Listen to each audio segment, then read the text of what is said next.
ओम गुरुर्ब्रह्मा गुरुर्विष्णुः गुरुर्देवो महेश्वरः गुरुः साक्षात् परब्रह्म तस्मै श्री गुरवे नमः। ओम गुरवे सर्वलोकानां विषये भवरोगिणां निधये सर्वविद्यानां दक्षिणामूर्तये नमः। ओम गुरुदेवो महादेवो गुरुदेवः सदाशिवः गुरुदैवात् परं नास्ति तस्मै श्री गुरवे नमः।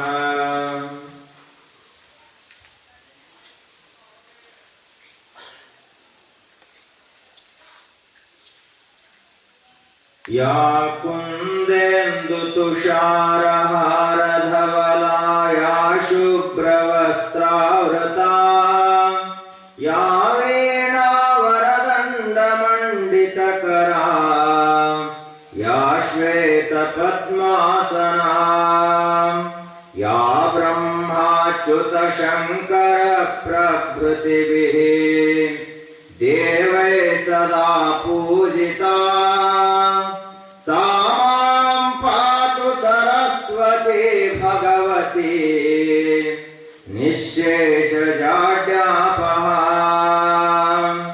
दोभिर्युक्ता चतुर्भिस्फटिकमणिनिभैः अक्षमालां दधाना हस्तेनैकेन पद्मं सितमपि च शुकं पुस्तकं चापरेण भासा कुन्देन्दुशङ्खस्फटिकमणिनिभा भासमाना समाना सा मे वाग्देवतेयं निवसतु वदने सर्वदा सुप्रसन्ना।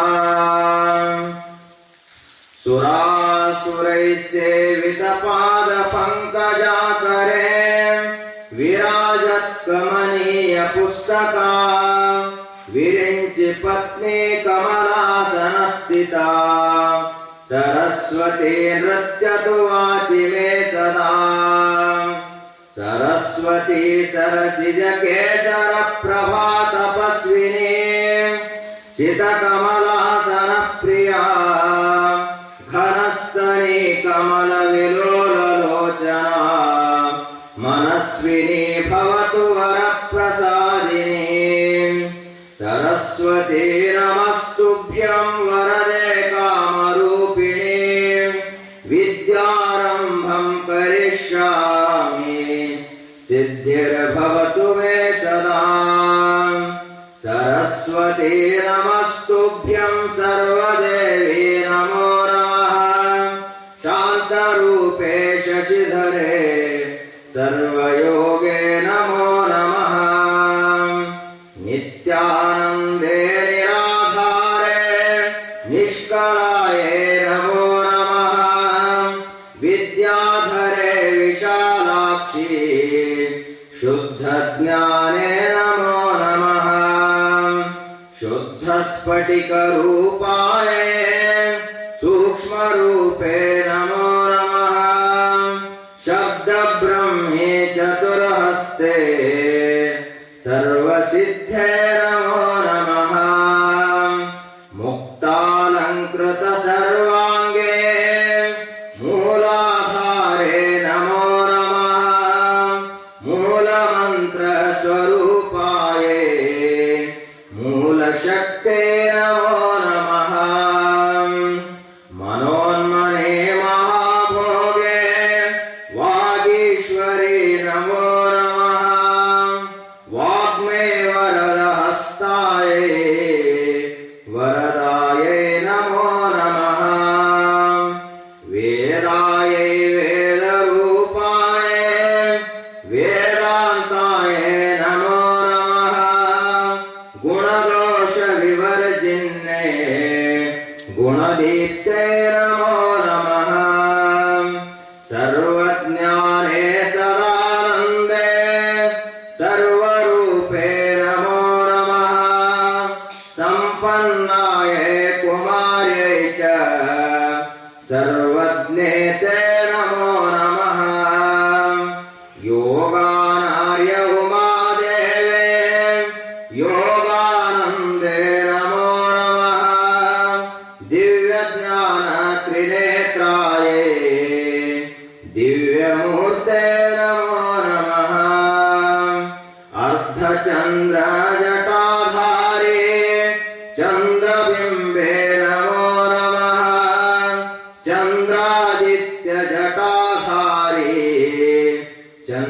जगन्महिम्बे नमो नमः अणुरूपे महारूपे विश्वरूपे नमो नमः अणिमाद्यष्टसिद्धाये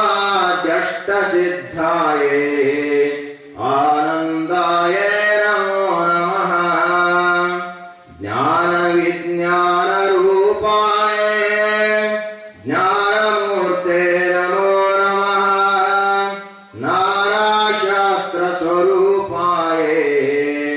नानारूपे नमो नमः पद्मजा पद्मवंशा च पद्मरूपे नमो नमः परमेष्ठे परामूर्ते नमस्ते पापनाशिनी महादेवे महाकाले महालक्ष्मे नमो नमः ब्रह्म विष्णु शिवाय च ब्रह्मराये नमो नमः कमलाकर पुष्पा च कामरूपे नमो नमः कपाले कर्मदीप्तायै कर्मदायै नमो नमः सायं प्रातः पठे नित्यं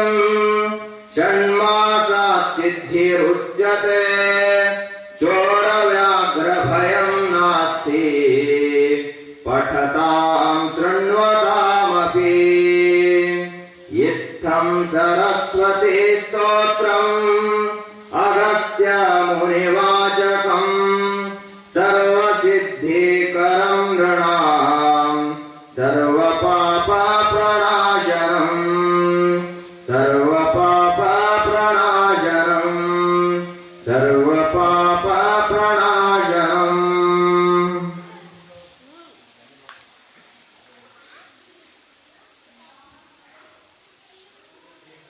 ಓಂ ಶ್ರೀ ಗುರುಭ್ಯೋ ನಮಃ.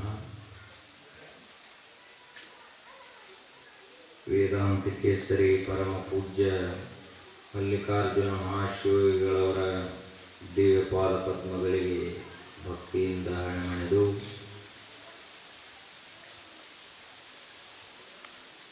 ಜ್ಞಾನ ವೈರಾಗ್ಯ ನಿಧಿಗಳು ನಮ್ಮೆಲ್ಲರ ಆರಾಧ್ಯರು ಪರಮ ಪೂಜ್ಯ ಬುದ್ಧೀಜಿಯವರ ಶ್ರೀಚರಣಗಳಿಗೆ ಭಕ್ತಿಯಿಂದ ನಮಿಸಿ ಶ್ರಾವಣ ಮಾಸದ ನಿಮಿತ್ತ ನಡೀತಾ ಇರುವ ಸತ್ಸಂಗ ಕಾರ್ಯಕ್ರಮದ ಬ್ರಹ್ಮವೇದಿಕೆಯ ಮೇಲೆ ಸಾನ್ನಿಧ್ಯ ವಹಿಸಿರುವ ಪೂಜ್ಯರಿಗೂ ತಮ್ಮೆಲ್ಲರಿಗೂ ನಮಸ್ಕಾರಗಳು.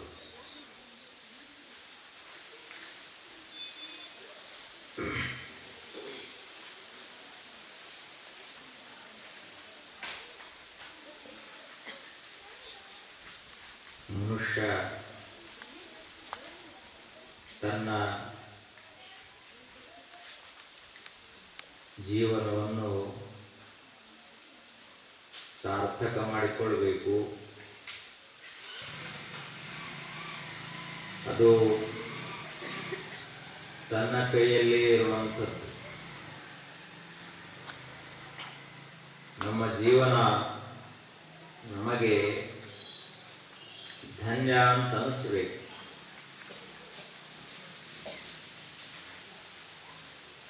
ಯಾರೋ ನಮಗ ನೀನು ಕೃತಾರ್ಥ ಅಂತ ಹೇಳಿದ್ರ ಅಲ್ಲ, ಸ್ವತಃ ನಮ್ಮ ಒಳಗಿರುವ ಅಂತರಾತ್ಮ ನಮಗೆ ಹೇಳಬೇಕು, ನೀನು 100 ವರ್ಷ ಬದುಕಿದ್ದು ಕೃತಾರ್ಥ ಆಯಿತು, ಸಾರ್ಥಕ ಆಯಿತು ಅಂತ ನಮ್ಮೊಳಗಿರುವ ಅಂತರಾತ್ಮ ಅದು ಹೇಳಬೇಕು. ಅದು ಹೇಳಬೇಕಾದರೆ ಸ್ವತಃ ನಾವು ಧರ್ಮ ಮಾರ್ಗದಲ್ಲಿ ನಡೆಯಬೇಕಾಗುತ್ತದೆ. ಧರ್ಮವೊಂದೇ ಈ ಜಗತ್ತನ್ನ ಪಾಲಿಸುವಂಥದ್ದು, ರಕ್ಷಿಸುವಂಥದ್ದು, ಪೋಷಿಸುವಂಥದ್ದು. ಧರ್ಮದ ವಿನಃ ಈ ಜಗತ್ತು ಪ್ರವರ್ತಮಾನವೇ ಆಗುವುದಿಲ್ಲ. ಇಲ್ಲಿ ಸೂರ್ಯ ತನ್ನ ಧರ್ಮವನ್ನು ಬಿಟ್ಟಿಲ್ಲ, ಭೂಮಿ ತನ್ನ ಧರಿಸುವ ಮತ್ತು ತಿರುಗುವ ಧರ್ಮವನ್ನು ಭೂಮಿ ಬಿಟ್ಟಿಲ್ಲ, ಜಲ ಪ್ರವಹಿಸುವಂತಹ ಧರ್ಮವನ್ನು ಅದು ಬಿಟ್ಟಿಲ್ಲ,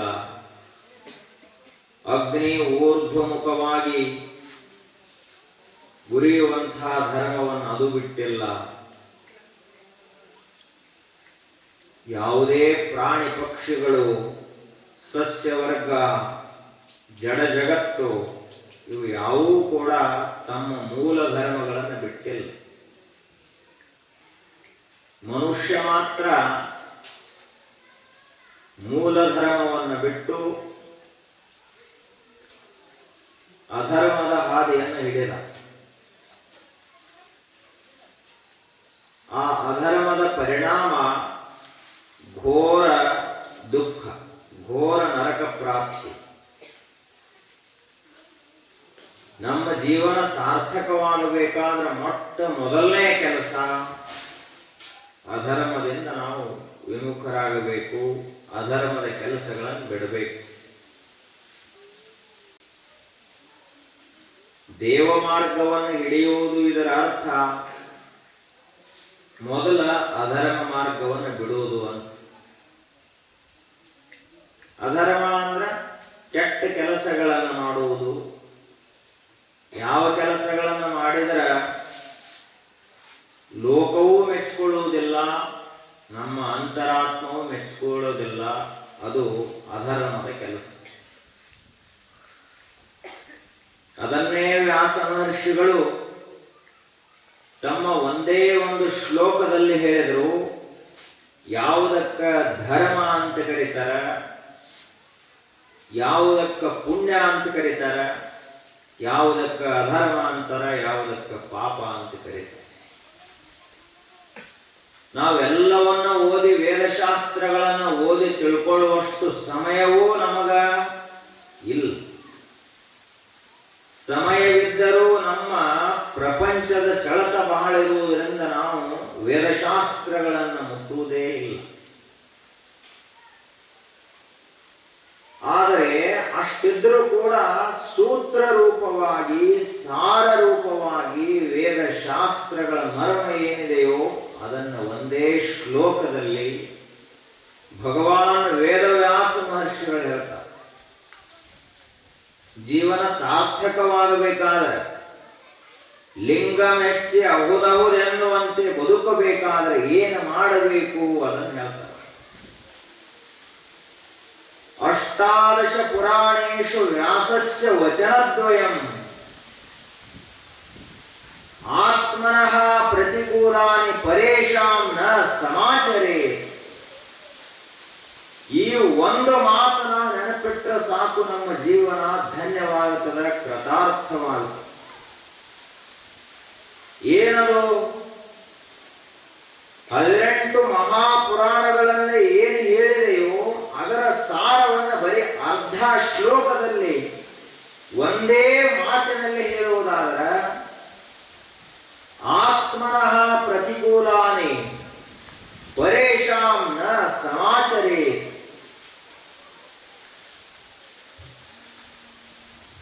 ಯಾವುದು ಒಂದನ್ನ, ಯಾವ ಕೆಲಸ ಮಾಡುವುದರಿಂದ ನಮಗೆ ದುಃಖವಾಗುತ್ತದನೋ ಅದನ್ನು ನಾನು ಮತ್ತೊಬ್ಬರಿಗೂ ಮಾಡಬಾರದು. ಒಂದು ಮುಳ್ಳ ನನ್ನ ಕಾಲಿಗೆ ಚುಚ್ಚಿದ್ರೆ ನನಗೆ ನೋವು ಕೊಡ್ತಿತ್ತು ಅಂದ್ರೆ ಆ ಮುಳ್ಳ ಇನ್ನೊಬ್ಬರಿಗೆ ಕೂಡ ಚುಚ್ಚಿದ್ರೆ ನೋವೇ ಉಂಟು ಮಾಡುತ್ತದೆ. ಅವರಿಗೆ ನೋವು ಉಂಟು ಮಾಡುವುದಿಲ್ಲ, ನನಗಷ್ಟೇ ಚುಚ್ಚಿದರಂದ್ರೆ ನೋವು ಮಾಡ್ತದಂತ ಹೀಗಲ್ಲ. ಒಂದು ಬಿಸಿಯಾದಂತಹ ಒಂದು ಪಾತ್ರೆಯನ್ನು ಮುಟ್ಟಿದಾಗ ನನಗೂ ದುಃಖನೇ ಕೊಡ್ತದ, ಇನ್ನೊಬ್ಬರಿಗೆ ದುಃಖವನ್ನೇ ಕೊಡ್ತದೆ. ವಿಷವನ್ನು ಉಂಡು ಯಾವ ಮನುಷ್ಯನು ಬದುಕಿಲ್ಲ. ಯಾಕೆ ಅಂದ್ರ ವಿಷ ಎಲ್ಲರನ್ನು ಕೊಂದು ಬಿಡುತ್ತೆ. ಅದರಂತೆಯೇ ನಾವು ನಮಗ ಸುಖ ಆಗಲಿ ಅಂತ ಬಯಸ್ತೀವಿ ಅಂದ ಬಳಕ ಜಗತ್ತಿನ ಜನರಿಗೂ ಸುಖ ಆಗಲಿ ಅಂತ ಬಯಸಬೇಕು. ನನಗ ಮುಳ್ಳು ಚುಚ್ಚಬಾರದು ಅಂತ ನಾ ಬಯಸಿದ್ನಿ ಅಂದ್ರೆ ಇನ್ನೊಬ್ಬರಿಗೂ ಮುಳ್ಳು ಚುಚ್ಚಲಾರ್ದಂಗ ನಾ ಇರಬೇಕು. ಯಾರಾದರೂ ನನಗ ಬೈದರು ಅಂದ್ರೆ ದುಃಖವಾಗುತ್ತೆ. ಅದೇ ರೀತಿಯಾಗಿ ನಾನು ಬೈದಾಗ ಅವ್ರಿಗೂ ದುಃಖ ಆಗುತ್ತದನ್ನೋ ಅರಿವು ನನ್ನಲ್ಲಿದ್ದು ನಾನು ಬೈಯದೇ ಇದ್ದೀನಿ ಅಂದ್ರೆ ಅದಕ್ಕೆ ಧರ್ಮ ಅಂತ ಕರೀತಾರೆ. ಹಾದಿಯಲ್ಲಿ ಮುಳ್ಳು ಒಯ್ಯಲಾರದೆ ಇದ್ದೀವಿ ಅಂದ್ರೆ ಅದಕ್ಕೆ ಧರ್ಮ ಅಂತ ಕರೀತಾರೆ. ಇನ್ನೊಬ್ಬರಿಗೆ ಕಠೋರವಾದ ಶಬ್ದಗಳಿಂದ ಬಯಲಾರದೆ ಇದ್ದೀವಿ ಅಂದ್ರೆ ಅದಕ್ಕೆ ಧರ್ಮ ಅಂತ ಕರೀತಾರ. ಯಾವ ರೀತಿಯಾಗಿ ನನಗ ಕೆಲವೊಂದಿಷ್ಟು ಹಿಡಿಸುವುದಿಲ್ಲ, ಹಾಗೆ ಇದು ಇನ್ನೊಂದಿಷ್ಟು ಜನರಿಗೂ ಕೂಡ ಹಿಡಿಸುವುದಿಲ್ಲ ಕೆಲವೊಂದಿಷ್ಟು. ಆತ್ಮನಃ ಪ್ರತಿಕೂಲಾನಿ ಪರೇಶಾನ ಸಮಾಚರೇ. ಎಂದಿಗೂ ಮನುಷ್ಯನೇ ಇದನ್ನ ಮಾಡಲಿಕ್ಕೆ ಹೋಗಬೇಡ. ಯಾವುದನ್ನ ಕೆಟ್ಟ ಕೆಲಸಗಳನ್ನ ಮಾಡಲಿಕ್ಕೆ ಹೋಗಬೇಡ. ಮುಳ್ಳ ನಿನಗಾದರೂ ಚುಚ್ಚುವುದೇ, ಅವರಿಗಾದರೂ ಚುಚ್ಚುವುದೇ. ಇದನ್ನ ನಿನ್ನ ಪ್ರಜ್ಞೆಯಲ್ಲಿಟ್ಟುಕೊಂಡು ಸದಾ ನೆನಪಿನಲ್ಲಿಟ್ಟುಕೊಂಡು ಯಾರ ಕಾಲ ಕೆಳಗೂ ಮುಳ್ಳುಗಿಲಾಕ ಹೋಗಬೇಡ, ಯಾರ ದಾರಿಗೂ ಮುಳ್ಳುಗಿಲಾಕ ಹೋಗಬೇಡ. ಇದೇ ಶ್ರೇಷ್ಠವಾದಂತಹ ಧರ್ಮ. 18 ಮಹಾಪುರಾಣಗಳ ಸಾರ ಇದು. ನಿಮ್ಮ ಮಕ್ಕಳಿಗೆ ನೀವು ಊಟ ಮಾಡಿಸ್ತೀರಿ ಅಂದ ಬಳಿಕ ನಿಮ್ಮ ಮಕ್ಕಳಿಗೆ ನೀವು ಎಂದಾದ್ರೂ ವಿಷ ಹಾಕ್ತೀರೇನು? ಹೆಂಗ ನಿಮ್ಮ ಮಕ್ಕಳಿಗೆ ವಿಷ ಹಾಕೋದಿಲ್ಲಲ್ಲ, ಇನ್ನೊಬ್ಬರ ಮಕ್ಕಳಿಗೂ ಹಾಕಲಾರ್ದಂಗ ನೀವು ಇದ್ರಿ ಅಂದ್ರೆ ಅದಕ್ಕೆ ಧರ್ಮ ಅಂತ ಕರೀತಾರೆ.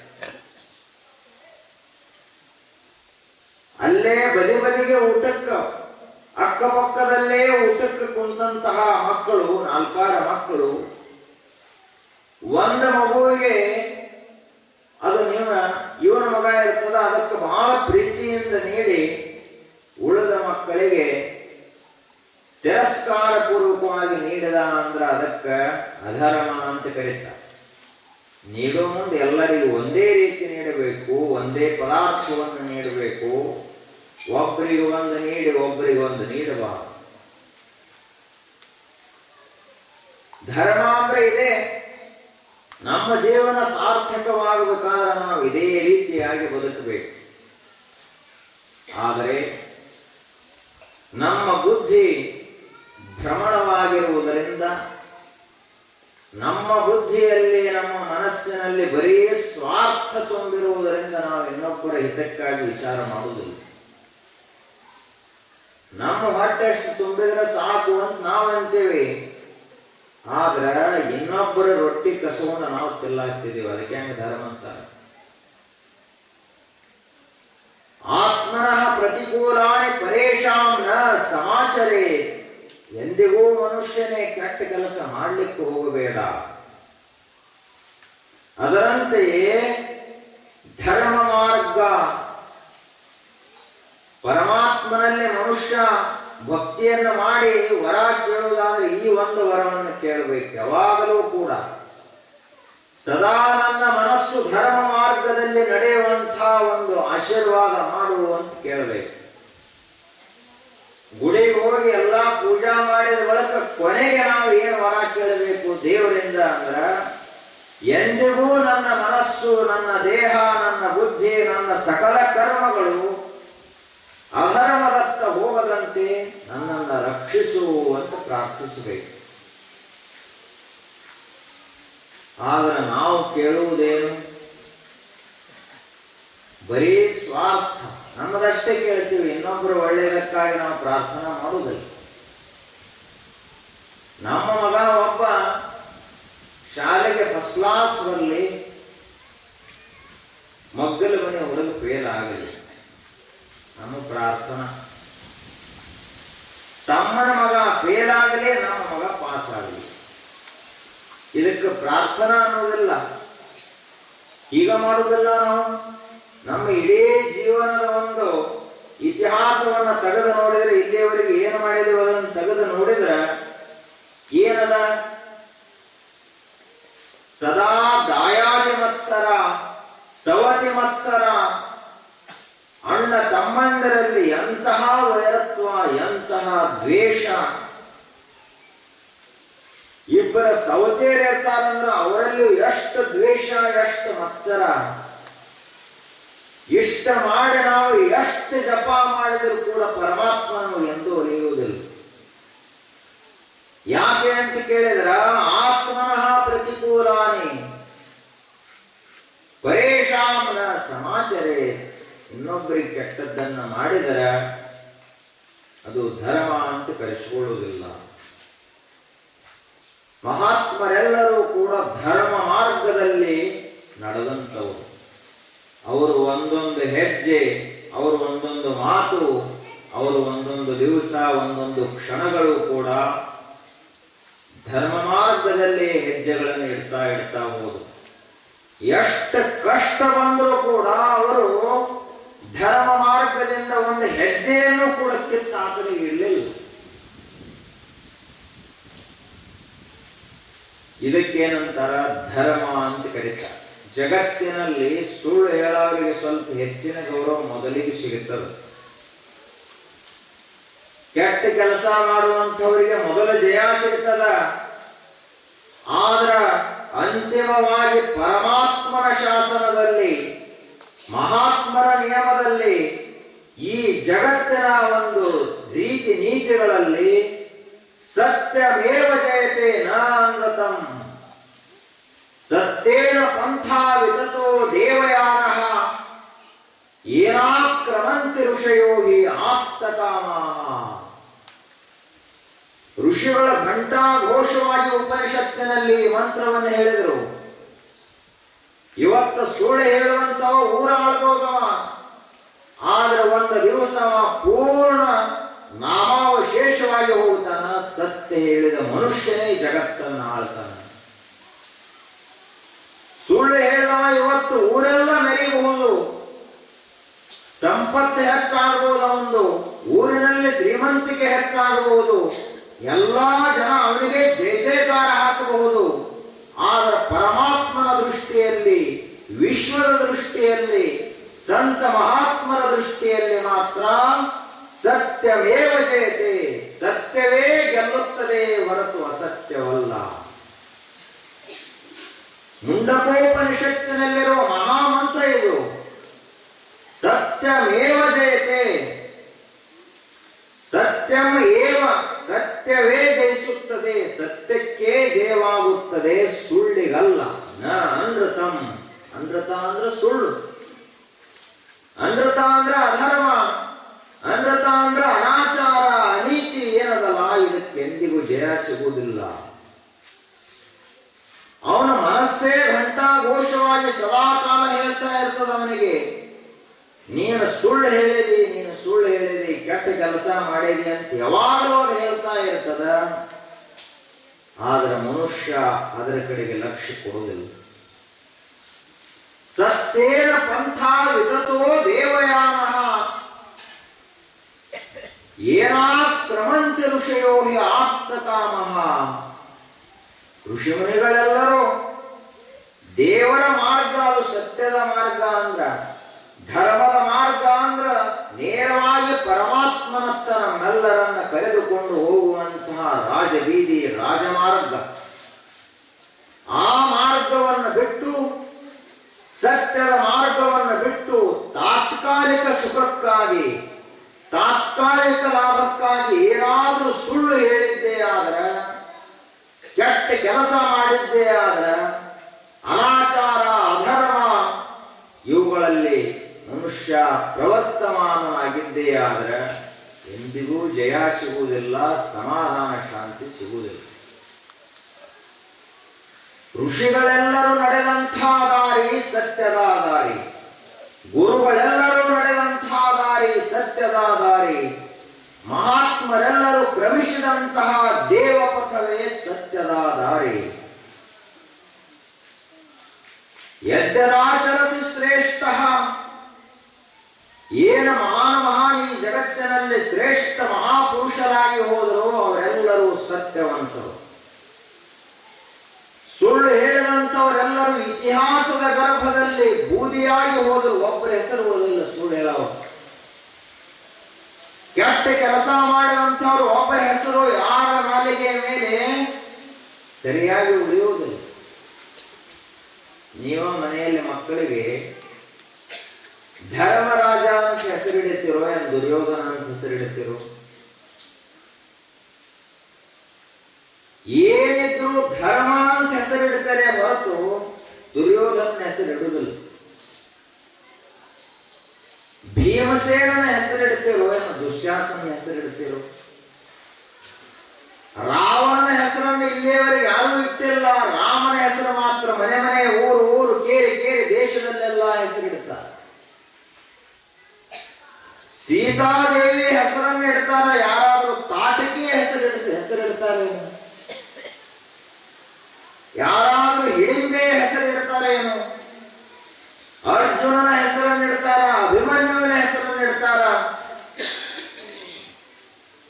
ದೊಡ್ಡ ದೊಡ್ಡ ಮಹಾತ್ಮರ ಹೆಸರನ್ನು ಇಡ್ತಾರೆ. ಯಾಕೆ ಅಂದ್ರ ಸತ್ಯವಂತರಾಗಿದ್ದರಿಂದ ಅವರ ಹೆಸರು ಅಜರಾಮರ ಈ ಜಗತ್ತಿನೊಳಗೆ.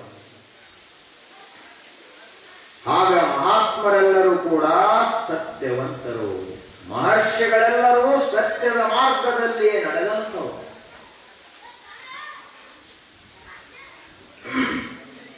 ನಡೆಯುವ ದಾರಿಯೊಳಗೆ ಸ್ವಲ್ಪ ಕಲ್ಲ ಮುಳ್ಳ ಇರಬಹುದು, ತಗ್ಗ ದಿನ್ನೆ ಇರಬಹುದು, ಕಷ್ಟ ನಷ್ಟಗಳು ಬರಬಹುದು. ಆದ್ರ ಆ ದಾರಿಯೊಳಗೆ ಹೋದಿವಿ ಅಂದ್ರೆ ಪರಮಾತ್ಮನ ದರ್ಶನವಾಗ್ತದ, ಆತ್ಮಾನುಭೂತಿಯಾಗುತ್ತದೆ.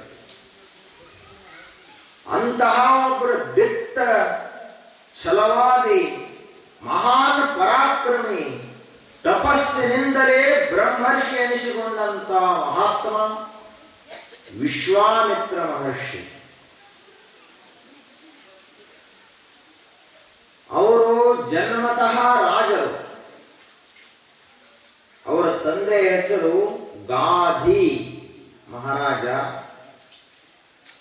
ಬಹಳ ದೊಡ್ಡ ಸಾಮ್ರಾಜ್ಯ ಇತ್ತು. ಕ್ಷತ್ರಿಯರ ಧರ್ಮ ಯಾವುದು ಅಂದ್ರ ಪ್ರಜಾಪಾಲನವೇ ಅವರ ಧರ್ಮ. ದುಷ್ಟ ಶಿಕ್ಷೆ, ಶಿಷ್ಟರ ರಕ್ಷಣೆ ಮಾಡುವುದು, ಸದಾ ಕಾಲದಲ್ಲಿ ಅವು ಪ್ರಜೆಗಳನ್ನ ಪಾಲನ ಮಾಡುವುದು ರಾಜನ ಕೆಲಸ ಏನದ? ಪ್ರಜೆಗಳು ಆರಾಮವಾಗಿರಬೇಕು, ಚೆನ್ನಾಗಿ ನಿದ್ರೆ ಮಾಡಬೇಕು, ಚೆನ್ನಾಗಿ ಊಟ ಮಾಡಬೇಕು, ಚೆನ್ನಾಗಿ ದುಡಿಬೇಕು, ಶತ್ರು ರಾಜರ ಬರದಂತೆ ರಾಜ್ಯದ ಗಡಿಗಳನ್ನ ರಕ್ಷಣಾ ಮಾಡಬೇಕು. ಇದು ರಾಜರಾದವರ ಆದ್ಯ ಕರ್ತವ್ಯ. ಅದರಂತೆಯೇ ಆ ಮಹಾರಾಜ ಇದ್ದ. ಅವನ ಹೆಸರು, ಅವನ ಮಗ ವಿಶ್ವಾಮಿತ್ರ. ಆ ಬಳಿಕ ಒಂದು ದಿನ ಒಂದು ಕಡೆಗೆ ಎಲ್ಲಿಯೋ ಯುದ್ಧಕ್ಕೆ ಹೋಗಿದ್ರು. ಬರುವ ಮುಂದ ಕಾಡಿನಿಂದ ಬರಬೇಕಾಗಿತ್ತು. ಅಲ್ಲಿಯೇ ವಸಿಷ್ಠ ಮಹರ್ಷಿಗಳ ಆಶ್ರಮ ಇತ್ತು. ವಸಿಷ್ಠರು ಅಂದ್ರೆ ಭೂಲೋಕದಲ್ಲಿ ಶಾಂತಿ ಅನ್ನೋದು ಏನಾದ್ರೂ ಒಂದು ಇತ್ತಂದ್ರ ಅದು ವಸಿಷ್ಠ ಮಹರ್ಷಿಗಳ ರೂಪದಿಂದ. ಅಷ್ಟು ಶಾಂತವರು. ಕೆಲವೊಬ್ಬರಿಗೆ ಎಷ್ಟ ಸಿಟ್ಟಿಗೆ ಎಬ್ಬಿಸಬೇಕಂದ್ರೂ ಸಿಟ್ಟಿಗೆ ಬರುವುದಿಲ್ಲ. ಅವರು ಸಿಟ್ಟು ಅನ್ನೋದನ್ನ ಸುಟ್ಟು ಹಾಕಿರ್ತಾರ. ಪೂರ್ಣ ಶಾಂತ ಸಂತರಾಗಿರ್ತಾರೆ. ಆದ್ರೆ ನಮಗೆ ಇಲ್ಲಿ ಬೈದಿಲ್ಲ, ಏನಿಲ್ಲ. ಎಲ್ಲೋ ಎಂದೋ 10 ವರ್ಷ ಹಿಂದೆ ಸಹಿತ ನಿನ್ನ ಹೆಸರು ತಗೊಂಡು ಹಿಂಗೆ ಬೈದ ಅಂದ್ರೆ ಇವತ್ತು ಅವ್ನು ವೀರಭದ್ರಾಗಿ ನಿಲ್ತಾನ. ಅಟ್ಟು ಸಿಟ್ಟಿಗೆ ನಮ್ಮ ಜೀವನ ಬೇರೆ. ವಸಿಷ್ಠ ಮಹರ್ಷಿಗಳು ಬ್ರಹ್ಮಜ್ಞಾನಿಗಳವರು, ಸಪ್ತ ಋಷಿಗಳಲ್ಲಿ ಒಬ್ಬರು. ಅಂಥ ವಸಿಷ್ಠ ಮಹರ್ಷಿಗಳ ಆಶ್ರಮ ಇತ್ತು. ಇವ ರಾಜ ಎಲ್ಲ ತನ್ನ ಸೈನ್ಯವನ್ನು ಕರ್ಕೊಂಡು ಬಂದ. ಸ್ವಲ್ಪ ನೀರು ಕುಡ್ರಿ ಅಂತ ಕೇಳಲಿಕ್ಕೆ ಬಂದಿದ್ದವ. ಅವರು ವಸಿಷ್ಠ ಮಹರ್ಷಿಗಳು ಹೇಳಿದ್ರು, ನೀರಲ್ಲ, ನಿನಗ ಇವತ್ತೆಲ್ಲ ಸೈನ್ಯ ಮತ್ ನಿನಗ ಎಲ್ಲಾ ರೀತಿಯ ವಸತಿ ವ್ಯವಸ್ಥಾನ ಮಾಡ್ತೀವಿ, ಮಹಾಭೋಜನ ಊಟದ ವ್ಯವಸ್ಥಾನ ಮಾಡ್ತೀವಿ, ಇವತ್ತು ನೀನು ಇಲ್ಲೇ ಇರಬೇಕು ಅಂತ ಕೇಳ್ಕೊಂಡು. ರಾಜ ಹೇಳದ, ಬ್ಯಾಡ್ರಿ ಋಷಿಗಳು, ನಿಮಗೆ ಯಾಕೆ ತ್ರಾಸ? ನಿಮಗಿರುವುದ ಒಂದೆರಡು ಗುಡಿಸಲದಾವು, ಒಂದು ಸ್ವಲ್ಪ ಆಹಾರ ಧಾನ್ಯ ಇರಬಹುದು, ನಮ್ಮ ದೊಡ್ಡ ಸೈನ್ಯ ಐತೆ ಅಂತ ಹೇಳಿದ್ರು. ಕೇಳಿಲ್ಲ ವಸಿಷ್ಠ ಮಹರ್ಷಿಗಳು, ಇರಲೇಬೇಕು ಅಂತ ಹೇಳಿದರು. ಆಯಿತು, ಋಷಿಗಳ ಆಜ್ಞೆ. ಅದರಂತೆ ಅವರಲ್ಲಿ ಒಂದು ಕಾಮಧೇನುವಿನ ಪುತ್ರಿ ಶಬಲ ಅನ್ನುವ ಒಂದು ಆಕಳಿತ್ತು.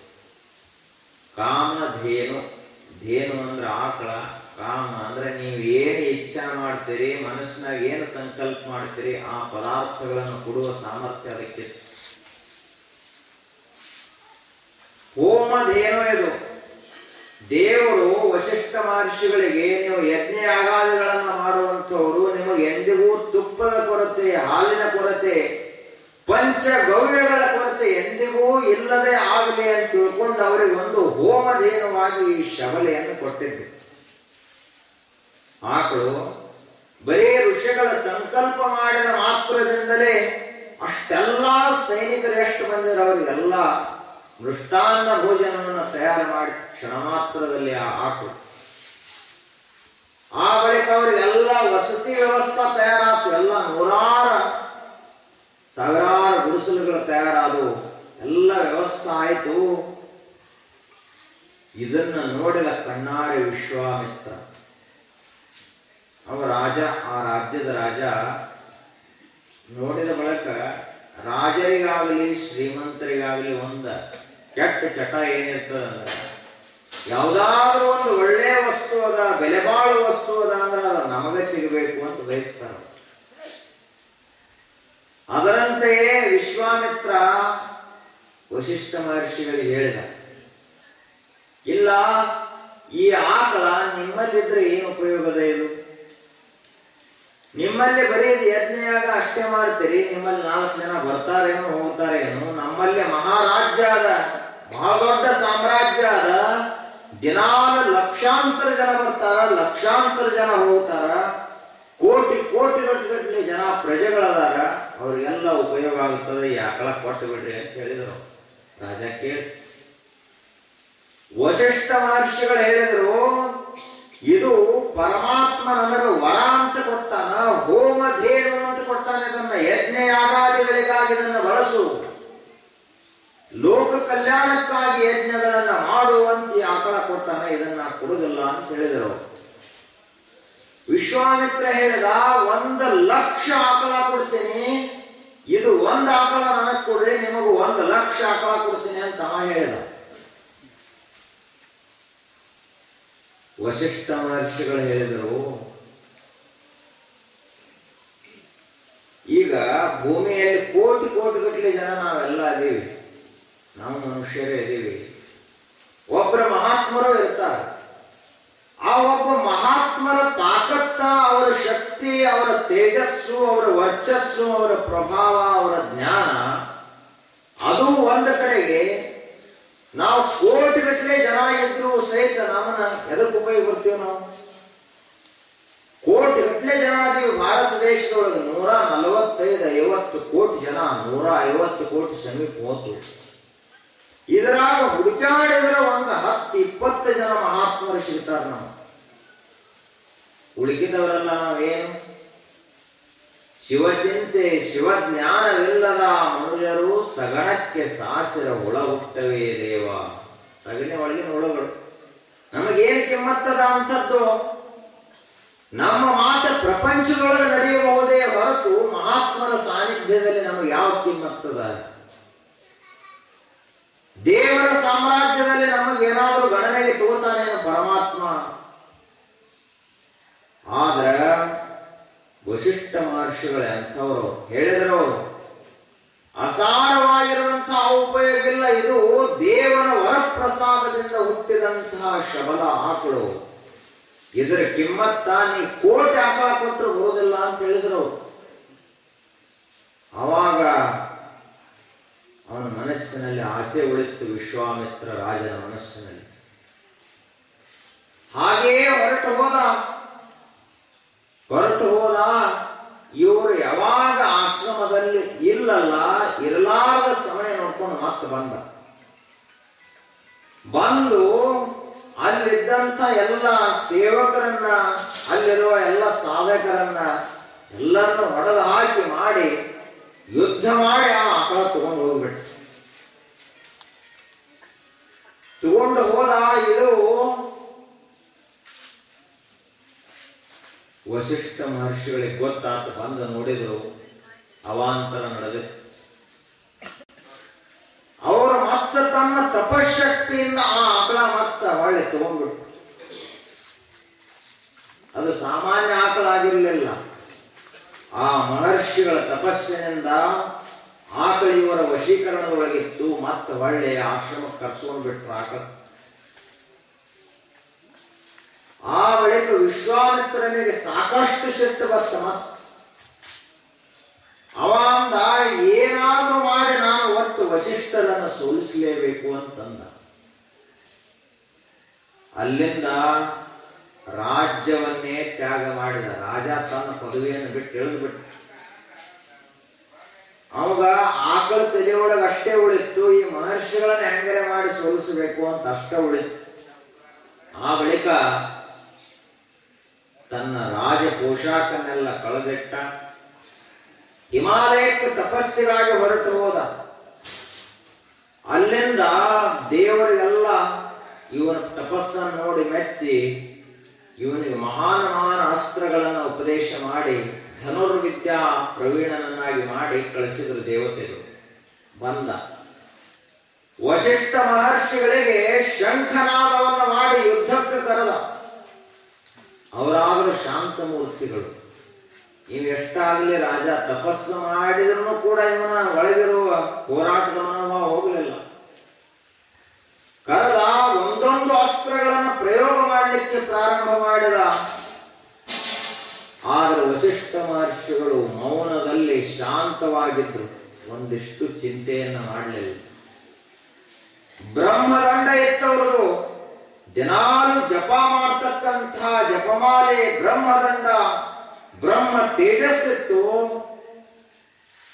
ಅವರು ಎಷ್ಟು ಅಸ್ತ್ರಗಳನ್ನು ಬಿಟ್ಟರು ಕೂಡ ಎಲ್ಲಾ ಬಂದು ಆ ಬ್ರಹ್ಮದಂಡದ ಮುಂದೆ ಶಾಂತ ಆಗಿಬಿಡ್ತಿದ್ದು. ಅಸ್ತ್ರಗಳು ಒಂದೂ ವಸಿಷ್ಠರಿಗೆ ಬಡಿಯಲಿಲ್ಲ, ಏನು ಹಾನಿ ಮಾಡಲಿಲ್ಲ.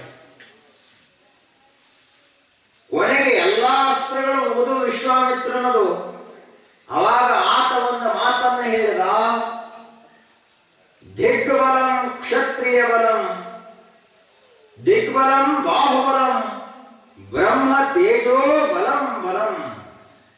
ಈ ಜಗತ್ತಿನೊಳಗ ಶಕ್ತಿ ಅಂದ್ರೆ ಉಳಿಕಿದ ಯಾವುದು ಶಕ್ತಿ ಅಲ್ಲ. ಏನು ಬಹಳ ದೊಡ್ಡ ಭುಜಬಲ ಅದ ಅಂದ್ರೆ ಅದು ಶಕ್ತಿ ಅಲ್ಲ. ಈ ಜಗತ್ತಿನೊಳಗ ಕ್ಷತ್ರಿಯ ಬಲ ಅಂದ್ರ ದೊಡ್ಡ ಸಾಮ್ರಾಜ್ಯನೇ ಅವನ ಕಡೆಗದ. ಎಲ್ಲಾ ರೀತಿಯ ಅಸ್ತ್ರ ಶಸ್ತ್ರಗಳದಾವ. ಅಷ್ಟಿದ್ರು ಕೂಡ ಅದು ಬಲ ಅಲ್ಲ. ಬಲ ಅಂದ್ರೆ ಯಾವುದಕ್ಕಂತ ಕರೀತಾರೆ ಜಗತ್ತಿನೊಳಗ?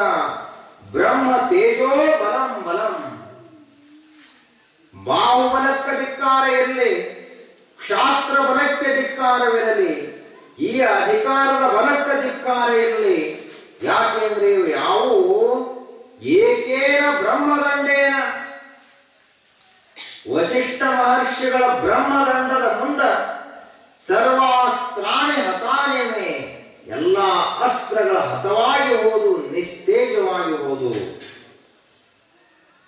ಇಷ್ಟ ಹೇಳಿದ ವಿಶ್ವಾಮಿತ್ರ ಹೇಳಿ ಮತ್ತೆ ತಪಸ್ಸಿಗೆ ಹೊರಟೋದ.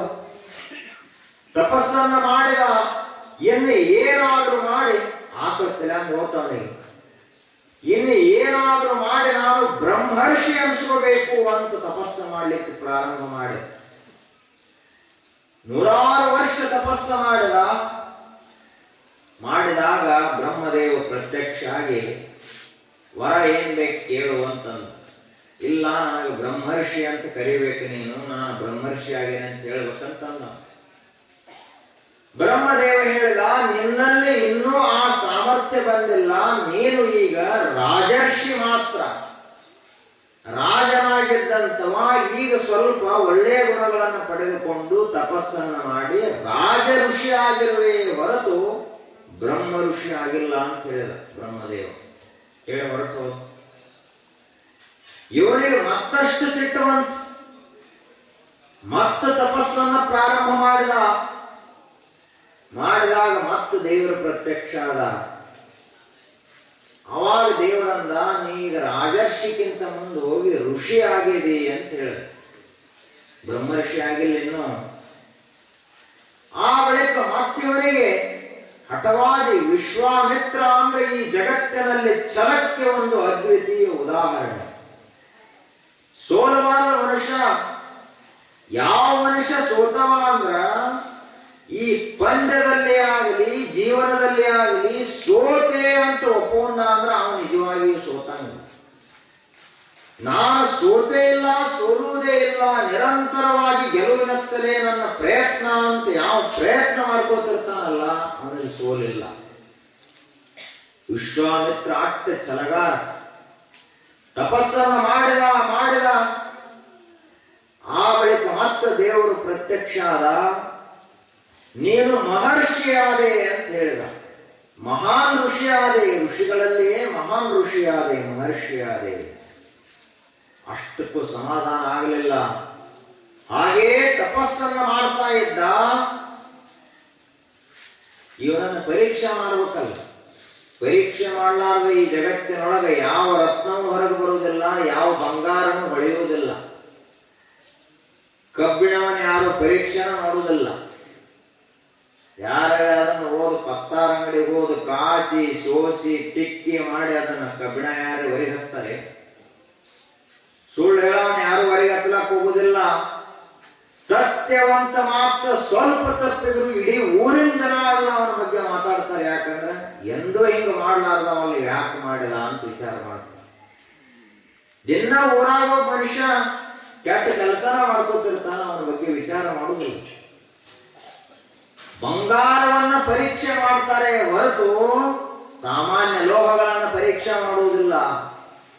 ಇವ ಋಷಿ ಆಗ್ಲಿಕ್ಕೆ ಹೊರಟಾನ ಅಂತ ತಿಳ್ಕೊಂಡು ಇವನ ಪರೀಕ್ಷೆ ಚಾಲು ಆಯ್ತು. ದೇವಲೋಕದಿಂದ ಮಹಾನ್ ಸುಂದರರಾದಂತ ಅಪ್ಸರೆಯರು ಭೂಮಿ ಇಳಿದು ಬಂದರು. ನಾಟ್ಯ ಪ್ರಾರಂಭ ಆಯ್ತು. ಹಗಲು ರಾತ್ರಿ ಎನ್ನದೆ ದೇವ ಧ್ಯಾನದಲ್ಲೇ ಮುಳುಗಿದಂತಹ ವಿಶ್ವಾಮಿತ್ರ ತಪಸ್ಸಿಗೆ ಕುಳಿತಿದ್ದ. ಬೆಳದಿಂಗಳು, ಬಹಳ ಸುಂದರವಾದ ಬೆಳದಿಂಗಳು, ತಂಪು ಬೆಳದಿಂಗಳು. ಯಾವ ಶಬ್ದ ಇರಲಿಲ್ಲ, ಗದ್ನಿರ್ಲಿಲ್ಲ, ಏನೂ ಇರಲಿಲ್ಲ. ಸುತ್ತಮುತ್ತ ನಿಸರ್ಗ. ಆವಾಗ ಇವರೇ ಧ್ಯಾನದಲ್ಲಿ ಮುಳುಗ್ಯಾನ. ಗೆಜ್ಜಿ ಶಬ್ದ ಕೇಳಿಸಿದಾಗ ಸುಮ್ಮನೆ ತನ್ನಷ್ಟು ತಾನು ಧ್ಯಾನದಲ್ಲಿ ಮುಳುಗಬೇಕಲ್ಲ. ಏನಿದು ಇಂಥ ಕಾಡಿನೊಳಗೆ ಗೆಜ್ಜಿ ಶಬ್ದ ಎಷ್ಟು ಮಧುರವಾಗ್ಯದ, ಎಷ್ಟು ಕಿವಿಗೆ ಇಂಪದ ಅಂತ ಕಣ್ಣು ತೆರೆದ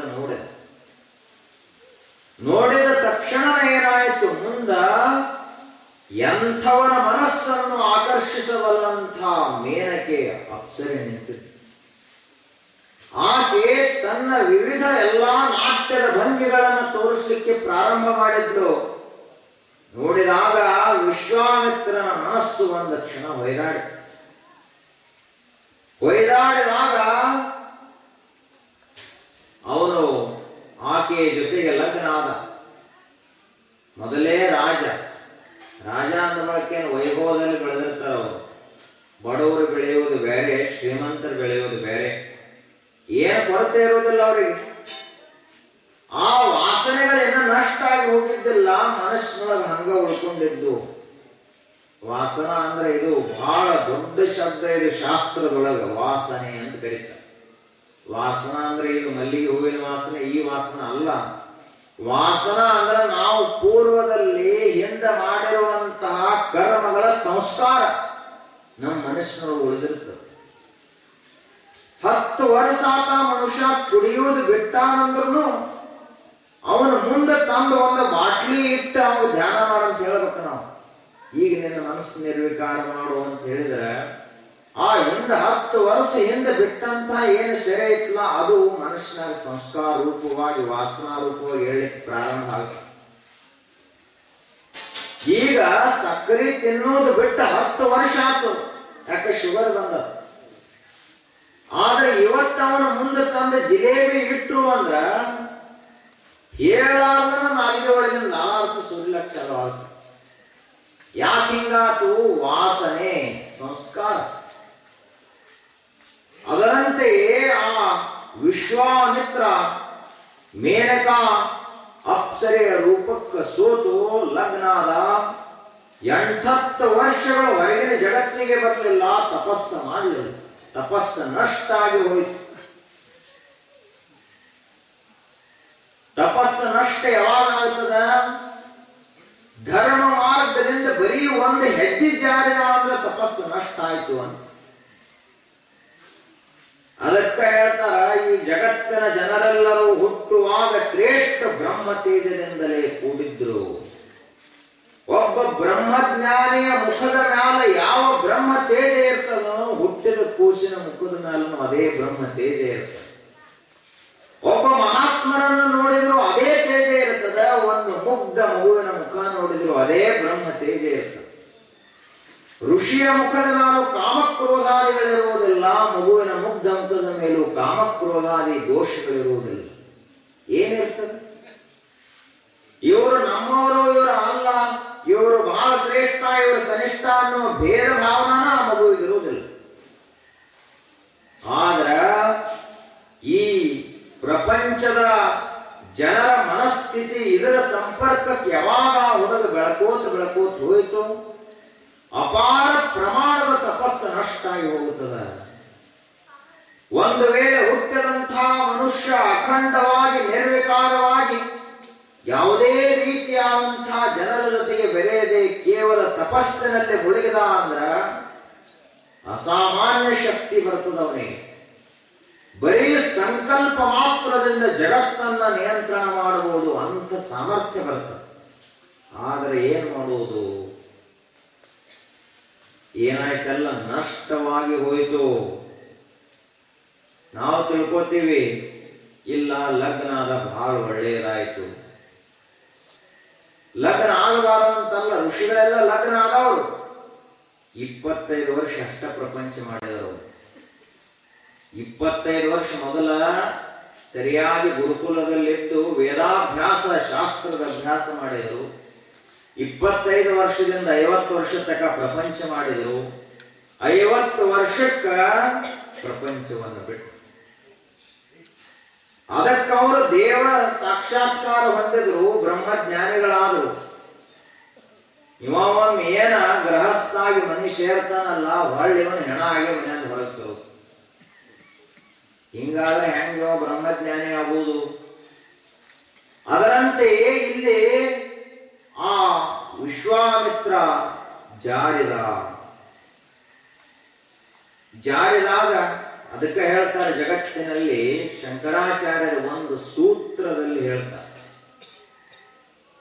ಶೂರಾನ ಮಹಾಶೂರ ತಮೋಸ್ತಿ ಕೋವಾ ಮನೋಜ ಬಾಣೈರ್ ವ್ಯಥಿತೋರಯಸ್ತು. ಈ ಜಗತ್ತಿನಲ್ಲಿ ಎಲ್ಲಕ್ಕಿಂತಲೂ ಶೂರ ಮನುಷ್ಯ ಯಾರು? ಏನು ಯುದ್ಧದಲ್ಲಿ ಹೋರಾಡಿ ಗೆದ್ದಂಥವನು ಶೂರನೇ?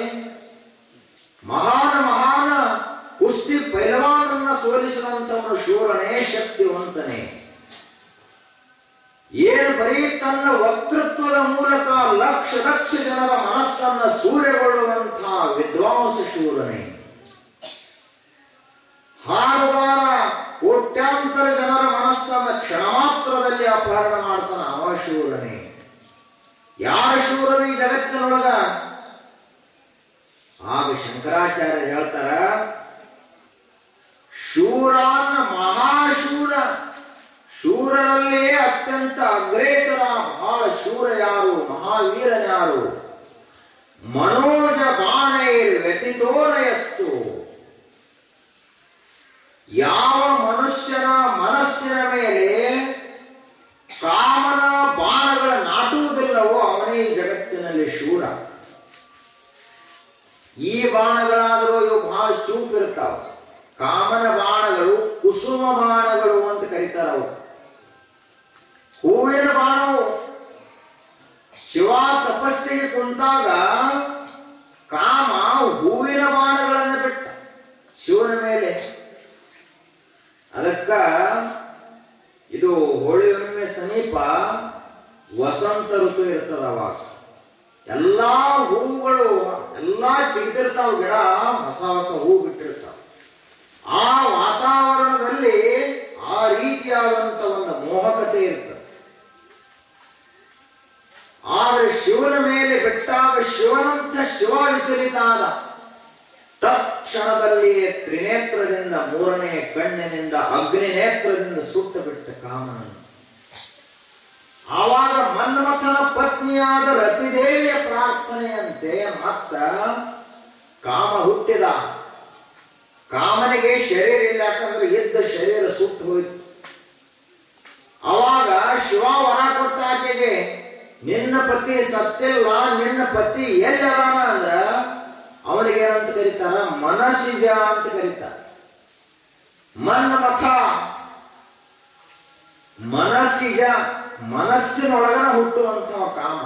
ಹೊರಗೆ ಶರೀರ ಇಲ್ಲ ಅವನಿಗೆ, ಕಾಮನಿಗೆ ಮನಸ್ಸಿನೊಳಗೆ ಹುಟ್ಟುತ್ತಾನೆ. ಕುಸುಮ ಬಾಣ, ಹೂವಿನ ಬಾಣ, ಇಂತಹ ಕಾಮನ್ನು ಯಾರನ್ನ ಬಾಧೆಗೊಳಿಸಲಾರನು, ಯಾರ ಮನಸ್ಸಿನ ಮೇಲೆ ವಿಜಯವನ್ನು ಸಾಧಿಸುವುದಿಲ್ಲವೋ, ಯಾರ ಮನಸ್ಸಿನ ಸಂಕಲ್ಪದಿಂದ ಸೋತು ಹೋಗ್ತಾನೋ ಅಂಥವನೇ ಜಗತ್ತಿನೊಳಗೆ ಶೂರ ಅಂತ ಶಂಕರಾಚಾರ್ಯರು ಹೇಳಿದರು. ಆದರೆ ವಿಶ್ವಾಮಿತ್ರ ಸೋತ. ಆ ಬಳಿಕ ಒಂದು ದಿನ ಬಂತು. ತತ್ಕ್ಷಣದಲ್ಲಿ ಮುಂಜಾನೆ ಬ್ರಾಹ್ಮಿ ಮುಹೂರ್ತದೊಳಗೆ ದಂಡ, ಕಮಂಡಲಕ, ರುದ್ರಾಕ್ಷ ಮಾಲೆಗಳನ್ನು ತಗೊಂಡು ನದಿಗೆ ಸ್ನಾನಕ್ಕೆ ಹೋದ. ಹೊಳೆ ಬರಲಿಲ್ಲ. ತಪಸ್ಸಿನಲ್ಲೇ ಕುಂತು ಬಿಟ್ಟ. ಮೇನಕ್ಕೆ ಸ್ವರ್ಗಕ್ಕೆ ಹೋದ. ಆಗ ತಪಸ್ಸು ಮಾಡ್ತಾ ಮಾಡ್ತಾ ಮಾಡ್ತಾ ಒಂದು ದಿನ ಹೀಗೆ ಕುಂತಿದ್ದ. ಮತ್ತ ಅದೇ ಬೆಳದಿಂಗಳು, ಅದೇ ಒಂದು ವಸಂತ ಋತು, ಎಲ್ಲಾ ಕಡೆ ಹೂಗಳರಳಿದ್ದು, ಒಂದು ರೀತಿಯಾದ ಕೋಗಿಲೆಗಳು ಕೂಗುತ್ತಾ ಇದ್ದು, ಅಂಥ ವಾತಾವರಣ ಇತ್ತು. ಮತ್ತ ರಂಭಾ ಬಂದ್ಲಿ ಸಾರಿ ಅಪ್ಸರೆ ಕಣ್ಣು ಮುಂದೆ ಬಂದ, ಕುಣಿಲಾಕ್ ಚಾಲು ಮಾಡಿದ್ಲು. ಆದ್ರೆ ಈಗ ವಿಶ್ವಾಮಿತ್ರ ಮನಸ್ಸನ್ನ ನಿಗ್ರಹಿಸಿಬಿಟ್ಟಿದ್ದ. ಹೇಗ ಅಂತ ಕೇಳಿದ್ರ, ಬರೀ ಚಿಗುರೆಲೆಗಳನ್ನ ತಿಂದು ಬದುಕ್ತಿದ್ದ, ನೀರು ಕುಡಿತಿದ್ದ, ಬರೀ ಗಡ್ಡೆ ಗೆಣಸುಗಳನ್ನ ಸ್ವಲ್ಪ ಸ್ವಲ್ಪ ತಗೋತಿದ್ದ. ನಮ್ಮ ಮನಸ್ಸು ಯಾಕೆ ನಿಗ್ರಹದಲ್ಲಿರುವುದಿಲ್ಲ? ಸಾಮಾನ್ಯವಾಗಿ ಎಲ್ಲರದು ಏನ್ ಅಂತೀವೋ ಅದನ್ನೆಲ್ಲ ತಿಂದು ಬಿಡ್ತೀವಿ ನಾವು. ಹಿಂಗಾಗಿ ನಮ್ಮ ಮನಸ್ಸು ನಮ್ಮ ಕೈಯಾಗಿ ಉಳಿದಿಲ್ಲ. ಅವ್ರು ಯಾರೇ ಬಂದ್ರೆ ಅವ್ರ ರೂಢಿ ಚಾ ಕುಡಿಯೋರು ರೂಢಿ ಚಾ ಕುಡಿಯೋದು, ಬಜಿ ತಿನ್ನೋರು ರೂಢಿ ಬಜಿ ತಿನ್ನೋದು, ಚೋಡಾ ತಿನ್ನೋರು ರೂಢಿ ಚೋಡಾ ತಿನ್ನೋದು. ಆ ಬಳಿಕ ಮನ್ಯಾಗ ಬಂದು ಮತ್ತೊಂದು 4-5 ಸಾರಿ ಊಟ ಮಾಡೋದು. ಮತ್ತೆ ಬೀಗರ ಕಡೆ ಹೋದ ಅಂದ್ರೆ ಅಲ್ಲಿ ತಿನ್ನೋದು, ಮತ್ತೆಲ್ಲರ ಹೋಟೆಲ್ ಕಡೆ ತಿನ್ನೋದು ಅಲ್ಲಿ ತಿನ್ನೋದು. ಹಿಂಗ ನಾಲಿಗೆ ಮೇಲೆ ನಮಗೆ ನಿಯಂತ್ರಣ ಇಲ್ಲ. ಇನ್ನು ಮನಸ್ಸಿನ ಮೇಲೆ ಹೆಂಗ್ ನಿಯಂತ್ರಣ ಬರ್ತದ? ಆ ಬಳಿಕ ಬಂದು ಕುಣಿಲಾಕ್ ಚಾಲು ಮಾಡಿದ್ಲು. ವಿಶ್ವಾಮಿತ್ರ ಋಷಿಗೆ ಸಿಟ್ಟು ಬಂತು.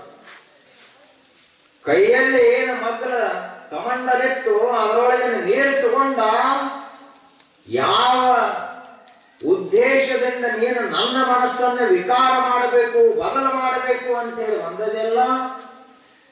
ನನ್ನ ಮನಸ್ಸು ಹೊಯ್ದಾಟದಲ್ಲಿ ಈಗ ಬಹಳ ಗಟ್ಟಿಯಾಗದ.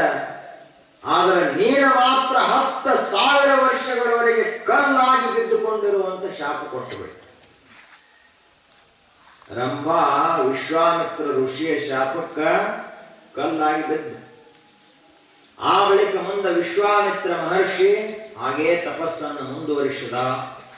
ಬ್ರಹ್ಮದೇವ ಬಂದು ಬಹಳ ಸಂತೋಷದಿಂದ ಹೇಳಿದ, ವಿಶ್ವಾಮಿತ್ರ ಹೇಳು, ಈಗ ನೀನು ಬ್ರಹ್ಮರ್ಷಿ ಆದೆ ಅಂತ ಹೇಳಿದ. ದೇವರು ಬಂದು ಅವಾಗ ಹೂವಲ್ಲಿಲ್ಲ ವಿಶ್ವಾಮಿತ್ರ. ಯಾವ ವಶಿಷ್ಠ ಅದನಲ್ಲ, ಆ ವಶಿಷ್ಠ ಮಹರ್ಷಿಗಳು ಬಂದ ನನಗೆ ಬ್ರಹ್ಮರ್ಷಿ ಆಗಿದೆ ಅಂತ ಹೇಳ್ಬೇಕು ಅವರು. ಆವಾಗ ವಶಿಷ್ಠ ಮಹರ್ಷಿಗಳಲ್ಲಿ ರಾಗ ಇಲ್ಲ, ದ್ವೇಷ ಇಲ್ಲ, ಮತ್ಸರ ಇಲ್ಲ, ಸಿಟ್ಟಿಲ್ಲ, ಏನಿರ್ಲಿಲ್ಲ ಅವ್ರಿಗೆ. ಅವರು ಬಂದು, ಹೌದು ವಿಶ್ವಾಮಿತ್ರ ನೀನು ಬ್ರಹ್ಮರ್ಷಿ ಆದೆ ಹೇಳು ಅಂತ ಹೇಳಿದ್ರು. ಬ್ರಹ್ಮರ್ಷಿಯಾಗಿಯೇ ಎದ್ದ ವಿಶ್ವಾಮಿತ್ರ. ಇವತ್ತು ಲೋಕದಲ್ಲಿ ಮಹಾಮಂತ್ರ ಅಂತ ಜಪಿಸುವ ಗಾಯತ್ರಿ ಮಂತ್ರವನ್ನ ಸಾಕ್ಷಾತ್ಕಾರ ಮಾಡಿಕೊಂಡಂತ ಋಷಿ ಯಾರು ಅಂದ್ರೆ ವಿಶ್ವಾಮಿತ್ರ ಮಹರ್ಷಿ. ಗಾಯತ್ರಿ ಮಂತ್ರಕ್ಕ ಮೂಲ ಋಷಿ ಯಾರು ಅಂದ್ರೆ ವಿಶ್ವಾಮಿತ್ರ ಮಹರ್ಷಿ. ಓಂ ಭೂರ್ಭುವಸ್ವಃ ತತ್ಸವಿತುರ್ವರೆಣ್ಯಂ ಭರ್ಗೋ ದೇವಸ್ಯ ಧೀಮಹಿ ಧಿಯೋ ಯೋ ನಃ ಪ್ರಚೋದಯಾತ್. ಯಾವ ರೀತಿಯಾಗಿ ಆಕಾಶದಲ್ಲಿ ಬೆಳಗುವಂತಹ ಸೂರ್ಯನದಾನಲ್ಲ, ಆ ಸೂರ್ಯ ಹೆಂಗ್ ಹೊಳಿತಾನೋ ಅದೇ ರೀತಿಯಾಗಿ ನನ್ನಲ್ಲಿರುವ ಧೀಶಕ್ತಿ, ನನ್ನಲ್ಲಿರುವ ಪ್ರಜ್ಞಾಶಕ್ತಿ, ಬುದ್ಧಿಶಕ್ತಿ, ನನ್ನಲ್ಲಿರುವ ಅರಿವಿನ ಶಕ್ತಿ ಆ ರೀತಿಯಾಗಿ ಜ್ಞಾನದಿಂದ ಪ್ರಜ್ವಲಿಸಲಿ ಅಂತ ಪ್ರಾರ್ಥನೆ. ಇದು ಮಹಾಮಂತ್ರ. ಆ ಮಂತ್ರದ ಋಷಿ ವಿಶ್ವಾಮಿತ್ರನ ಋಷಿ. ನೋಡಿ ಹೆಂಗಿದ್ದಾವ, ಹೆಂಗಾಗವಾದ. ಮೊದಲು ಬರೀ ಸಾಮಾನ್ಯ ರಾಜ ಇದ್ದ, ಮುಂದೆ ಬ್ರಹ್ಮರ್ಷಿಯಾದ, ಸಪ್ತ ಋಷಿಗಳಲ್ಲಿ ಒಬ್ಬನಾದ, ಋಗ್ವೇದದ ಒಂದು ಮಂಡಲವೇ ಅಂದ್ರೆ 600-700 ಮಂತ್ರಗಳು ಬರೀ ವಿಶ್ವಾಮಿತ್ರ ಮಹರ್ಷಿ ಅದನ್ನು ಸಾಕ್ಷಾತ್ಕಾರ ಮಾಡಿಕೊಂಡ. ಎಷ್ಟು ತಪಸ್ಸು ಮಾಡಿರಬಾರದು. ಹೀಗಿರ್ಲಿಕ್ಕಾಗಿ ಒಂದು ದಿನ ಯಜ್ಞ ಮಾಡ್ತಾ ಇರಬೇಕಾದ್ರೆ ರಾಕ್ಷಸರು ಸುಬಾಹು ಮತ್ತು ಮಾರೀಚ ಅನ್ನುವ ಇಬ್ಬರ ರಾಕ್ಷಸರು ಬಂದು ಯಜ್ಞದೊಳಗೆ ಮಾಂಸ ಸುರಿವಿದರು, ರಕ್ತ ಸುರಿವಿದರು. ರಾಕ್ಷಸರ ಕೆಲಸ ಹಂಗೆ ಇರ್ತಾರೆ. ಅವರು ಬಂದು ಸುರಿವಿದಾಗ ಯಜ್ಞ ನಿಂತು ಹೋಯ್ತು. ಆ ಬಳಿಕ ವಿಶ್ವಾಮಿತ್ರ ಮಹರ್ಷಿಗಳು ಮೊದಲಿನ ಹಾಗಿರಲಿಲ್ಲ, ಶಾಂತರಾಗಿದ್ರು. ಅವರು ವಿಚಾರ ಮಾಡಿದರು, ಲೋಕ ಕಲ್ಯಾಣಕ್ಕಾಗಿ ಏನಾದರೂ ಮಾಡಬೇಕು ಅಂತ ಹೇಳಿ ಅಯೋಧ್ಯಕ್ಕೆ ಬಂದರು. ಅಯೋಧ್ಯ ಅವಾಗ ಆಳ್ತಾ ಇರುವ ರಾಜ ಮಹಾರಾಜ ದಶರಥ, ಶ್ರೀರಾಮಚಂದ್ರ ಪ್ರಭುವಿನ ತಂದೆ. ಬಂದ ದಶರಥ ಮಹಾರಾಜನಿಗೆ ಹೇಳಿದರು, ನನ್ನ ಯಜ್ಞವನ್ನ ಕಾಯಲಿಕ್ಕೆ, ಯಜ್ಞವನ್ನ ರಾಕ್ಷಸರಿಂದ ರಕ್ಷಿಸಲಿಕ್ಕೆ ನೀನು ರಾಮ ಮತ್ತು ಲಕ್ಷ್ಮಣ ಇಬ್ಬರನ್ನು ಕಳಿಸಿಕೊಡ್ಬೇಕು ಅಂತ ಕೇಳಿದರು. ಕೇಳಿದಾಗ ದಶರಥ ಮಹಾರಾಜ, ಈ ನಿಮಗ ನಾವು ಸ್ವಾಮಿಗಳು ಇಬ್ರು ಬಂದು 10 ವರ್ಷ 2 ಮಕ್ಕಳನ್ನು ಕಳಿಸ್ಕೊಡ್ರಿ ಮಠಕ್ಕ, ಒಂದು 10 ವರ್ಷ ಆದ್ಮೇಲೆ ಪಾಳಿ ಕಳಿಸ್ತೀವಿ ಅಂದ್ರೆ ನೀವು ಕಳಿಸಿರೇನೆ?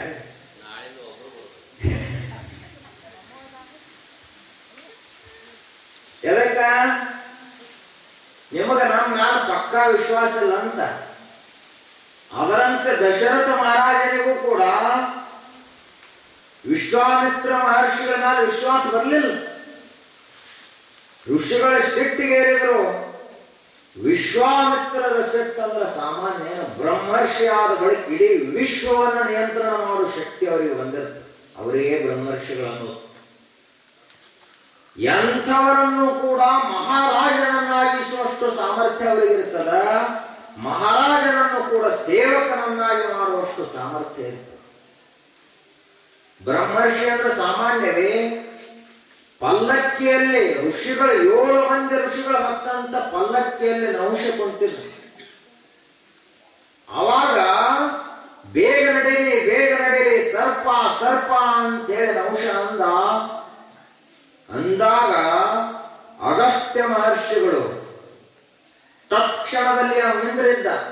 ಇಂದ್ರ ಇವರು ಪಲ್ಲಕ್ಕಿ ಮೇಲೆ ಕುಂತು ಶಚಿದೇವಿ ಕಡೆ ಹೊಂಟಿದ್ದ. ಅಗಸ್ತ್ಯ ಮಹರ್ಷಿ ಅಲ್ಲೇ ಕಮಂಡಲದೊಳಗಿನ ನೀರು ತಗೊಂಡು ಭೂಮಿ ಒಳಗೆ ಸರ್ಪಾಗಿ ಬೆದ್ದು ಬಿಡು ಅಂತ ನೀ ಶಾಪ ಕೊಟ್ಟು ಬಿಡು. ಇಂದ್ರನಂತ ಇಂದ್ರ ಭೂಮಿಗೆ ಸರ್ಪಾಗಿ ಹಬ್ಬವಾಗಿ ಬಿದ್ದ ಬ್ರಹ್ಮ ಋಷಿಯ ಶಾಪದಿಂದ. ಅಷ್ಟ ಸಾಮರ್ಥ್ಯ ಇರ್ತದೆ. ಅವಾಗ ದಶರಥ ಮಹಾರಾಜ ಒಪ್ಪಲಿಲ್ಲ. ಅವರು ಹೇಳಿದರು, ನೀನು ಕಳಿಸಲೇಬೇಕು. ಯಾಕೆ ಅಂದ್ರ ರಾಮ ಬರೀ ನಿನ್ನ ಮಗ ಮಾತ್ರವಲ್ಲ, ಮುಂದೆ ಲೋಕವನ್ನು ಉದ್ಧರಿಸುವಂತ ಮಹಾತ್ಮರಾಗವದನ, ಮಹಾನ್ ಸಾರ್ವಭೌಮ ಚಕ್ರವರ್ತಿ ಆಗವದನ, ಧರ್ಮವನ್ನ ಸಂಸ್ಥಾಪಿಸುವಂತಹ ಪ್ರಭು ಆಗವನ, ಕಳಿಸುವಂತ ಹೇಳಿ. ಆಗ ಅಲ್ಲೇ ಇದ್ದಂತ ಬ್ರಹ್ಮರ್ಷಿಗಳಾದ ವಸಿಷ್ಠ ಮಹರ್ಷಿಗಳು ಹೇಳಿದರು, ದಶರಥ ಮಹಾರಾಜನ ರಾಜಗುರುಗಳು ಹೇಳಿದರು, ನೋಡು ದಶರಥ ಮಹಾರಾಜ, ಮಕ್ಕಳ ಮೇಲಿನ ಮೋಹ ಸರಿಯಲ್ಲ, ಬಹಳ ಮೋಹ ತಾಳಬಾರದು, ಪ್ರೀತಿ ಮಾಡಬೇಕು. ಯಾವಾಗಲೂ ಮಗ ಬಹಳ ಚಲೋ ಅದ, ಮಗು ಬಹಳ ಚಲೋ ಅದ, ಕೂಸು ಬಹಳ ಚಲೋ ಅದ ಅಂತ ತಿಳ್ಕೊಂಡು ಯಾವಾಗಲೂ ತೊಟ್ಲಾಗ ಇರಲಿ ಅಂದ್ರೆ ಹೆಂಗ್ ನಡೀತದ? ಇಲ್ರಿ, ಬಂಗಾರ ತೊಟ್ಲ ಮಾಡಿಸಿದೆವು, ಅದ್ರೊಳಗ ಭಾರಿ ಅದೇನು ಹೂವಿನ ಹಾಸಿಗೆ ಮಾಡಿ ಕೂಸದ, ಅದನ್ನ ನಾವು ತೂಗ್ತೀವಿ. ಹಿಂಗ ತೊಟ್ಲಾಗ ಎಲ್ಲಿ 100 ವರ್ಷ ಹುಡುಗ ಅಂದ್ರೆ ಹೆಂಗ್ ಸಾಧ್ಯದ? ಅದು ಒಂದು ದಿವಸ ತೊಟ್ಲ ಬಿಟ್ಟು ಇಳಿದಾಕಬೇಕು. ಇಳ್ದದ್ದ ಅಂಬೆಗಾಲು ನಡೀತದ, ಮುಂದೆ ಕಾಲಿನಿಂದ ನಡೀತದ, ಹಾಗೆ ಓಡಾಡ್ತದ ಆಟ ಆಡ್ಕೋತ ಬೆಳೆದು ಒಂದು ದಿವಸ ಸಾಲಿ ಕಲಿತದ. ನೌಕರಿ ಹಿಡಿದು ಏನೋ ಆಗಿ ನಿಮ್ಮನ್ನ ಬಿಟ್ಟು 1000 ಕಿಲೋಮೀಟರ್ ದೂರ ಹೋಗಿಬಿಡ್ತದೆ. ನಿಂದ್ರಂದ್ರ ನಿಲ್ಲುವುದಿಲ್ಲ ಯಾರು ನಮ್ಮ ಕಡೆಗೆ ಜಗತ್ತಿನೊಳಗೆ, ಹೋಗ್ತಾರ ಅವ್ರವ್ರ ಸಮಯ ಬಂದಾಗ. ಆಗ ವಸಿಷ್ಠ ಮಹರ್ಷಿಗಳು ಹೇಳಿದ್ರು ರಾಜ ದಶರಥನಿಗೆ, ಏನಿದ್ರು ಕೂಡ ರಾಮ ಒಂದ್ ದಿವಸ ನಿನ್ನ ಬಿಟ್ಟು ಹೋಗವನೆ. ಒಬ್ಬರ ಮಹಾತ್ಮರ ಕರೆಯಾತಾರಂದ್ರೆ ಕಳಿಸು, ಅವ್ರು ಏನಾದ್ರೂ ಒಂದು ಮಹಾ ಉದ್ದೇಶವನ್ನು ಇಟ್ಟುಕೊಂಡು ಬಂದಿರ್ತಾರ. ರಾಮನಿಗೆ ಕಲಿಸೋರದವರು ಅಸ್ತ್ರ ಶಸ್ತ್ರಗಳನ್ನ ಅಂತ ಹೇಳಿದ್ರು. ಅದರಂತೆ ಯಾವಾಗ ವಸಿಷ್ಠ ಮಹರ್ಷಿಗಳು ಹೇಳಿದ್ರು, ಆವಾಗ ರಾಜ ದಶರಥ 10-12 ವರ್ಷದ ಬಾಲಕರಾದ ರಾಮ ಮತ್ತು ಲಕ್ಷ್ಮಣರನ್ನ ವಿಶ್ವಾಮಿತ್ರರ ಜೊತೆಗೆ ಯಜ್ಞದ ರಕ್ಷಣೆಗಾಗಿ ಕಳಿಸಿದ ತಕ್ಷಣ ದಾರಿಯಲ್ಲಿ ಹೋಗ್ತಾ ರಾಮ ಲಕ್ಷ್ಮಣರಿಗೆ ಆಯಾಸ ಆಯ್ತು. ನಡೆದು ದಣವಾದಂಗ ಅನಿಸ್ತು. ಆಗ ವಿಶ್ವಾಮಿತ್ರ ಮಹರ್ಷಿಗಳವರಿಗೆ ಬಲ ಮತ್ತು ಅತಿಬಲ ಅನ್ನೋ 2 ಶಕ್ತಿಗಳನ್ನು ಕೊಟ್ಟು, ಆ ಶಕ್ತಿಗಳು ಯಾರ ಕಡೆಗೆ ಇರ್ತಾವಲ್ಲ ಅವರು ಎಷ್ಟು ಕೆಲಸ ಮಾಡಿದ್ರು, ಎಷ್ಟು ಯುದ್ಧ ಮಾಡಿದ್ರು, ಎಷ್ಟು ನಡೆದ್ರು ದಣವಾಗುವುದಿಲ್ಲ, ಆಯಾಸ ಆಗುವುದಿಲ್ಲ, ಶಕ್ತಿ ಹೆಚ್ಚಾಗೋದು ಹೋಗ್ತೈತೆ ಹೊರತು ಕಡಿಮೆ ಆಗುವುದಿಲ್ಲ ಅಂತ ಸಿದ್ಧಿ ಕೊಟ್ಟು, ಅದೇ ರೀತಿಯಾಗಿ ದಾರಿಯಲ್ಲಿ ಹೋಗ್ತಾ 100 ಮಹಾನ್ ಅಸ್ತ್ರಗಳನ್ನು ಉಪದೇಶ ಮಾಡಿದರು. ಮುಂದೆ ರಾವಣನ ಜೊತೆಗೆ ಯುದ್ಧ ಮಾಡುವುದಿಲ್ಲ, ಅದಕ್ಕಾಗಿ ಬೇಕಾದ ಎಲ್ಲಾ ಅಸ್ತ್ರ ಶಸ್ತ್ರಗಳನ್ನ ಮಹಾ ಮಂತ್ರಗಳನ್ನೆಲ್ಲ ರಾಮನಿಗೆ ಉಪದೇಶ ಮಾಡಿದರು. ಇವೆಲ್ಲ ಅಸ್ತ್ರಶಸ್ತ್ರಗಳ ವಿದ್ಯಾ ವಿಶ್ವಾಮಿತ್ರ ಮಹರ್ಷಿಗಳಷ್ಟು ಯಾರಿಗೆ ಗೊತ್ತಿರಲಿಲ್ಲ. ಎಲ್ಲ ಉಪದೇಶ ಮಾಡಿದರು. ಅಲ್ಲಿ ಕರ್ಕೊಂಡು ಹೋದ ಬಳಿಕ ಯಜ್ಞ ನಡೆಯಿತು. ಯಾವ ರಾಕ್ಷಸರು ಬಂದರು, ರಾಮನ ಬಾಣದಿಂದ ನಾಶವಾಗಿ ಹೋದರು. ರಾಮ ಅವನಿಗೆ ಎಲ್ಲಾ ರೀತಿಯ ವಿದ್ಯೆಗಳನ್ನು ವಿಶ್ವಾಮಿತ್ರ ಮಹರ್ಷಿಗಳು ಕೊಟ್ಟರು. ಅಲ್ಲಿಂದ ಮುಂದೆ ಮತ್ತ ಜನಕ ಮಹಾರಾಜನ ಕಡೆಗೆ ಹೋದರು ಕರ್ಕೊಂಡ. ಅಲ್ಲಿಯೂ ಕೂಡ ಎಲ್ಲ ಆಯ್ತು. ಮುಂದೆ ಮತ್ತೆ ಹೊಳ್ಳಿ ಅಯೋಧ್ಯಕ್ಕೆ ಬಂದರು. ವಿಶ್ವಾಮಿತ್ರ ಮಹರ್ಷಿಗಳಿಗೆ ರಾಜ ದಶರಥ ಆ ಬಳಿಕ ಹೇಳಿದ, ಋಷಿಗಳೇ, ನಾನು ಎಷ್ಟು ತಪ್ಪಾಗಿ ತಿಳ್ಕೊಂಡಿದ್ದೆ, ಆದ್ರೆ ಇವತ್ತು ಗೊತ್ತಾತ್ ನನಗ, ಮಹಾತ್ಮರ ಹತ್ತಿರ ನಮ್ಮ ಮಕ್ಕಳನ್ನು ಬಿಡುವುದರಿಂದ ನಮಗೆ ಎಂದೂ ಕೆಡುಕಾಗುವುದಿಲ್ಲ, ಸದಾ ಒಳ್ಳೆಯದೇ ಆಗ್ತದಂತ ಇವತ್ತು ಗೊತ್ತಾಯಿತು ಅಂತ ರಾಜ ದಶರಥ ಹೇಳಿ. ರಾಮ ಮೊದಲು ಹೋಗುವ ಮುಂದೆ ಸಾಮಾನ್ಯ ಬಾಲಕನಾಗಿ ಹೋಗಿದ್ದ, ಬರುವ ಮುಂದೆ ಮಹಾನ್ ವಿದ್ಯಾ ಪಾರಂಗತನಾಗಿ ಬಂದಿದ್ದ, ಶಾಸ್ತ್ರಗಳನ್ನೆರಡನ್ನೂ ಕಲಿತು ಬಂದಿದ್ದ. ಇವೆರಡು ಕಲಿಸಬೇಕು ನೀವು. ಶಸ್ತ್ರ ಮತ್ತು ಶಾಸ್ತ್ರ 2 ಬರಬೇಕು ಯಾವಾಗಲೂ. ಹಿಂದೂ ಧರ್ಮ ಉಳಿಬೇಕಾದ್ರೆ ಶಸ್ತ್ರವೂ ಬೇಕು, ಶಾಸ್ತ್ರವೂ ಬೇಕು.